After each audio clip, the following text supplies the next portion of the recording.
बांकीपुर की जनता की जीत है और जैसा कि चुनाव प्रचार के दौरान हम लोगों ने जो बात रखी थी, ये विधायक बनाने का चुनाव नहीं है।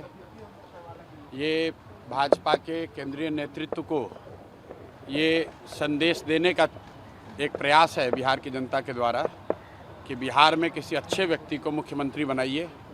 आपको जनता ने 202 विधायक जिताए हैं। किसी अपराधी, किसी गलत चाल चरित्र चेहरा वाले व्यक्ति को बिहार का नेतृत्व मत दीजिए। अच्छे आदमी को बनाइए ताकि बिहार में भी शिक्षा हो, बिहार में भी बच्चों के लिए रोजगार हो, बिहार के बच्चों को भी बाहर मजदूरी करने न जाना पड़े। ये संदेश बांकीपुर के लोगों ने दिया है। बाकी विधायक जीतना हारना ये तो राजनीति है, चलता रहता है। जिन लोगों ने मत दिया उनका धन्यवाद कर रहे हैं। जिन्होंने मत नहीं दिया है उनको यही कहेंगे कि आपसे आपका विश्वास जीतने के लिए और मेहनत और प्रयास करेंगे। लेकिन महत्वपूर्ण बात यह है कि बिहार को अच्छा नेतृत्व मिलना चाहिए, बिहार सुधरना चाहिए और लोकसभा से पहले मोदी जी को, भाजपा को, अमित शाह जी को ये देखना चाहिए कि बिहार में कैसे बेहतरी हो, बिहार में बच्चों को रोजगार कैसे हो, पलायन कैसे बंद हो। एकमात्र यही उद्देश्य है। हम लोग को विधायक बन के ठेका पट्टा नहीं करना है। एक और एकमात्र उद्देश्य है, चाहते हैं कि बिहार में बेहतरी हो। बिहार में भी सिर्फ 5 किलो अनाज के नाम पर, जाति के नाम पर, धर्म के नाम पर वोट न मांगा जाए। अगर 25 MP गुजरात से जीत कर गए हैं, प्रधानमंत्री बनाने में मोदी जी को गुजरात के लोगों ने योगदान किया है, तो बिहार के भी 13 करोड़ लोगों ने आंख बंद करके मोदी जी को वोट दिया है। तो जितनी चिंता उनको गुजरात की है उतनी थोड़ी चिंता उनको बिहार की भी करनी चाहिए। बिहार के जो 1 करोड़ से ज़्यादा बच्चे बाहर मजदूरी कर रहे हैं उनकी चिंता होनी चाहिए। बिहार के लिए कोई एक स्पेशल प्रोग्राम बनाना चाहिए ताकि बिहार से पलायन बंद हो। कोई भी बच्चा यहाँ से 10-15 हज़ार रुपये के लिए अपने घर, परिवार, समाज को छोड़कर उसको गुजरात, बॉम्बे, दिल्ली, कलकत्ता, कोयम्बटूर, तमिलनाडु, कर्नाटक न जाना पड़े। इसी उद्देश्य को लेकर हम लोग यहाँ आए हैं और आज की जीत उसी बात को फिर से मजबूत करने के लिए है कि NDA को, भाजपा को लोगों ने जिताया है। अब भाजपा के नेतृत्व की ये जिम्मेवारी है कि किसी ऐसे व्यक्ति को बिहार का मुख्यमंत्री बनाए जो कि बिहार में रोजगार लाए, बिहार में शिक्षा की स्थिति को सुधारे, भ्रष्टाचार कम हो और सबसे बढ़कर पलायन बंद हो।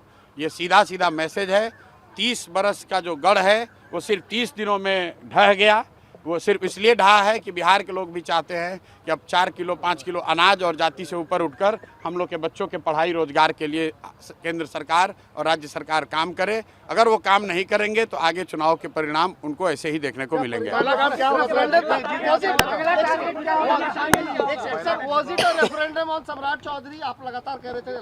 बिल्कुल, देखिए ऐसा है, लड़ाई व्यक्तिगत नहीं है। सम्राट चौधरी का जो चाल चरित्र चेहरा है वो पब्लिक डोमेन में है। अगर आप किसी अपराधी को बिहार का राजा मुख्यमंत्री बनाएंगे तो बिहार की तरक्की नहीं हो सकती है। तो हम लोग की लड़ाई किसी व्यक्ति से नहीं है। बहुमत भाजपा का है, NDA का है, मुख्यमंत्री तो उन्हीं का बनेगा। हम लोग बस इतना ही आग्रह कर रहे हैं, बिहार की जनता इतना ही आग्रह कर रही है, बांकीपुर की जनता इतना ही मोदी जी से आग्रह कर रही है कि किसी अच्छे चरित्रवान काबिल आदमी को बिहार का मुख्यमंत्री बनाइए ताकि बिहार के लोग भी इस बात का गौरव, बिहारी होने का गौरव कर सकें, ताकि हम लोग के बच्चों के लिए भी पढ़ाई, रोजगार की व्यवस्था हो। सब कुछ सुविधा अगर गुजरात के ही लोगों को मिलेगी तो सिर्फ बिहार के लोग कहाँ जाएंगे। गुजरात के लोग 1 लाख करोड़ के बुलेट ट्रेन पर चलेंगे, वो ठीक है, लेकिन हम लोग को कम से कम पैसेंजर भी तो मिलना चाहिए। बिहार के लोग सिर्फ मजदूरी करने के लिए नहीं पैदा हुए हैं और 5 साल के लिए भाजपा को मैंडेट मिला है। उनको अच्छा आदमी देना चाहिए, अच्छे लोगों को मंत्रिमंडल में रखना चाहिए ताकि बिहार की तरक्की हो, बिहार का विकास हो। अगला टारगेट क्या है प्रशांत जी? हमारी पहला काम क्या होगा सर जीतने की जीत के बाद? भाई पहला काम बस यही है कि बांकीपुर की जनता ने जो आशीर्वाद दिया है, अपनी ओर से जो हो सकेगा बांकीपुर में सुधार का प्रयास करेंगे। अगले 2-3 महीने में आपको वो चीज़ दिखेंगी भी। मैं कोई बहुत बड़ी बात बोलना नहीं चाहता हूँ। मेरे विधायक बनने से बांकीपुर बेंगलोर नहीं बनेगा, लेकिन यहाँ पर आपको कुछ सुधार होता अगले 2-3 महीने में दिखेगा। बड़ी बात यह है कि ये चुनाव बांकीपुर के नाली गली पर नहीं लड़ा गया है। ये चुनाव लड़ा गया है कि बिहार का नेतृत्व किसके हाथ में होना चाहिए। और बांकीपुर की जनता ने ये संदेश दिया है भाजपा के नेतृत्व को कि भाई आप अच्छे आदमी को बिहार का मुख्यमंत्री बनाइए। सम्राट चौधरी की जगह किसी कुशवाहा को बनाना है, बनाइए, कोई दिक्कत नहीं है, कुशवाहा को ही बनाइए, लेकिन कुशवाहा समाज के ही किसी अच्छे आदमी को बनाइए। हर हालत में बिहार की तरक्की होनी चाहिए, बिहार का विकास होना चाहिए। व्यक्ति कोई जीते, दल कोई जीते, लोकतंत्र है, हार जीत होती रहती है, उससे कोई फर्क नहीं है।